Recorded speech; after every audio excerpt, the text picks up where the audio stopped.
Hey everyone, in this video, I'm going to show you on how you can redeem your standard chartered reward points.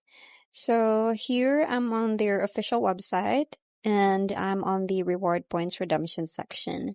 So here are the steps and how you can do it. So for the online banking, first just have to log into their online banking and then select online rewards. After that, just know the reward points accumulated on your credit card. And then you will be provided with instructions to redeem your reward points. So for the mobile banking, you have to log into their SC Mobile and select credit card rewards. Now from the menu displayed on the left side, then there you will know the reward points accumulated on your credit card, and then you will also be provided with the instructions on how you can redeem your reward points. So that's pretty much it. It's very quick and easy. I hope you find this video helpful.